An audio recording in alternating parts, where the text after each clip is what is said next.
Hello, Council Bluffs Area Chamber of Commerce members. This is Drew Kamp, President and CEO of the Council Bluffs Area Chamber of Commerce, here for our February 26th weekly legislative update video. Thank you to all of you who joined us for our legislative roundtable today from 12 to 1:30 p.m. I think we had a good conversation, and I thank the legislators as well as the sponsors who participated in the event.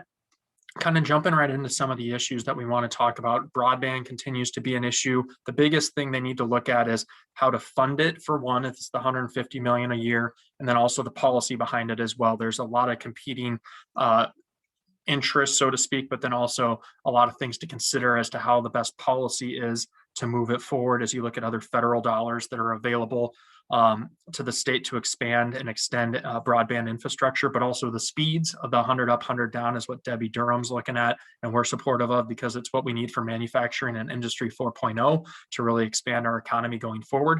But then also the appropriation side, which is the $150 million appropriation. That's a sizable amount of money.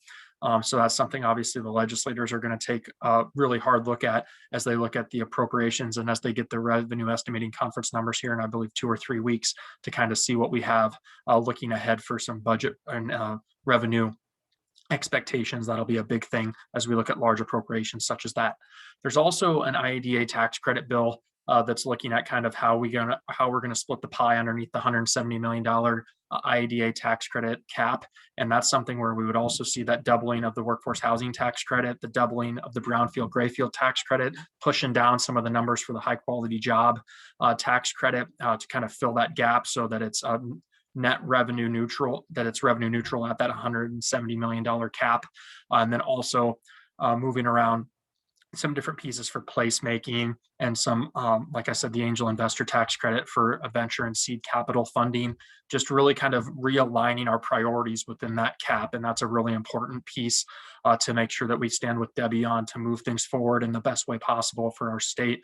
I mentioned a few of the pieces within the tax credit bill with the housing bill. There's support for that. There is the appropriation piece with doubling some of those tax credit programs, because as Senator Dawson mentioned in our call today, there is that concern that, there is within the cap with the high quality jobs that they don't always spend that amount of money.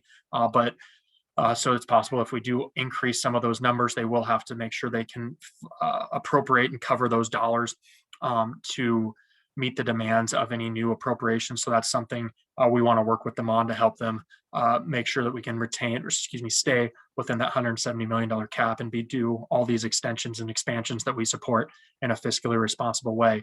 A few other items within that housing bill that also are important to note. There's a $15 million new appropriation, which would go to housing tax credit for low to moderate income. And then there's some pieces with the housing trust funds to kind of open up some funding for them as well. I believe that's about a $5 million fiscal impact, 3 to 5 million. And then also some pieces for some downtown revitalization and reinvestment that would also be impactful. Another big issue that we're watching is medical malpractice. Again, one we talked about at the roundtable today. The bill would set a hard cap of $1 million for non-economic damages. It's really important as we try to recruit doctors and healthcare providers to our two systems who also work on the Omaha and Nebraska side as well.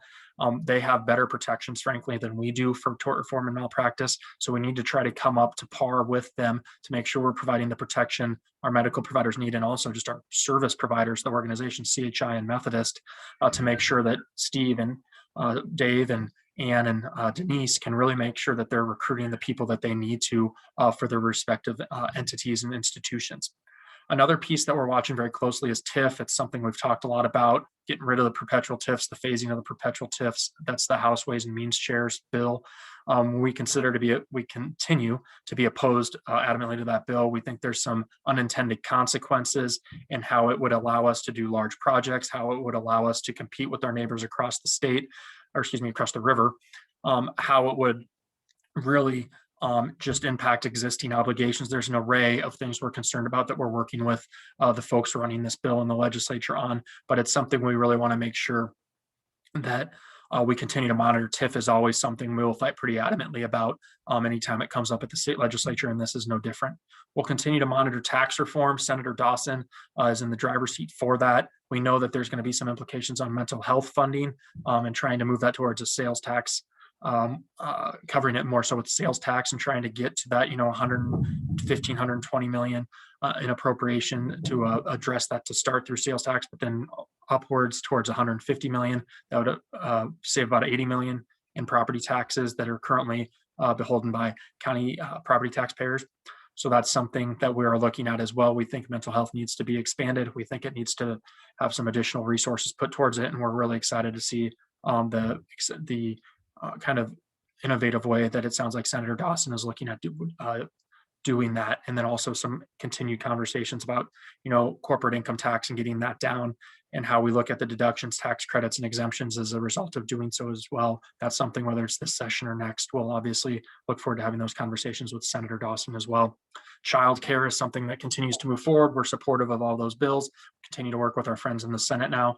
The House passed the bills out, but really just making sure we can continue to move some of those pieces forward to address that major issue, especially as we're still in the midst of the pandemic. Hopefully there's a light at the end of the tunnel, but we want to make sure that's one of the big issues that was addressed in the governor's economic recovery task force. We want to make sure that those resources are put forward for that bill. Another bill that's really important and that we're registered against and we've been very active on this week, it's the tech censorship bill. There's this bill in the House. The bill in the Senate is the most aggressive, and then there's a couple bills in the House. So we're waiting to see what ultimately the vision is from both chambers for these tech censorship bills. We are against them. As I mentioned, Google has their biggest global data center here in Council Bluffs. We talked a lot about this on the roundtable with our legislators today. But we just think that there's a lot of implications that need to be considered. Not only is the Attorney General's office concerned about being able to litigate things like this and the resources it would take to possibly have new appropriations to be able to litigate in the regard that they are being called upon by some of these bills, but there's also a variety of things on the mandates and how it trickles down to local government entities, the possible litigation by messing with existing contracts, the fact that it really kind of pushes these individuals who have invested billions of dollars in our state to reconsider if they want to continue their investments here or if they're going to maintain their existing facilities to the level they may have otherwise just because of the sign this sends them. So that's something we're really trying to help our legislators understand. We're one of the few business groups that have actually come out and registered against the bill. We've been happy to be able to be at the table and try to have conversations as to how we think it can be improved. And we'll continue to do that as we go forward to try to figure out what the ultimate vision is with this bill, as I noted before. And we'll look forward to having those conversations, and we appreciate the receptiveness of our local legislators as we try to impact those conversations as well. Another piece I wanted to touch on is port authorities is something that is coming back up, and you may not know what a port authority is, but what it really would do is it would allow you to form a larger conglomeration to really move large projects forward, and it's especially helpful when you're on the side, like for communities who are on a border who may be able to, if there's an issue that needs to have the greater Omaha MSA, you would be able to kind of merge it together within a port authority or for other major issues to really kind of move some of those. It's very much in its introductory stages, but it's something that came up last year. We were supportive of it last year as a chamber alliance, and we'll be supportive going forward because we think it has some benefits for some very specific targeted projects as well. Charter schools and school choice, school voucher, we did see that come back out in the House. We unfortunately didn't get a chance to talk about it at the legislative roundtable today, but we'll continue to have conversations to better understand what the future is and what the prospects are for that going forward. We knew that the House was going to make changes to what the Senate sent over, but we really are excited to kind of see where those conversations go, and hopefully those things won't move forward because we know our school districts are very concerned about the negative impacts they would have. There was an unemployment bill that was passed that received some attention in the media as well. That's something chambers have been supportive of. It's something that we believe it assists kind of the unemployment apparatus within our large employers, and it's something we stood with ABI and others on to really be supportive of. So those are some of the things that we're really watching closely. A few other things that I'll just touch on is there are some social issues. I touch on these every week. It's bills like Religious Freedom Restoration Act, bathroom bills, things like that. We continue to monitor those kinds of things as well, just because they can have adverse impacts to workforce recruitment and retention.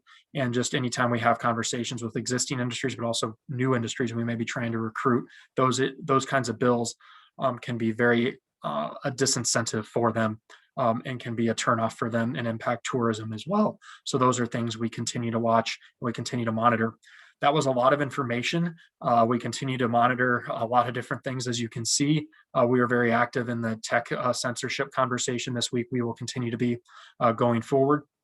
And we've been happy to be able to serve in that role. And once again, thank our legislators for allowing them for us to have a voice and listening to all these different things that we've said, and really even including us, some of our points that we made specifically on the record in subcommittees. So that was very much appreciated. But with that, I will wrap up this week's legislative update. We thank you all for all that you do for the Council Bluffs Area Chamber of Commerce. And if you have any questions, please do reach out. I love talking about this stuff, and I'm happy to help however I can. So thank you very much for watching. Have a very nice weekend.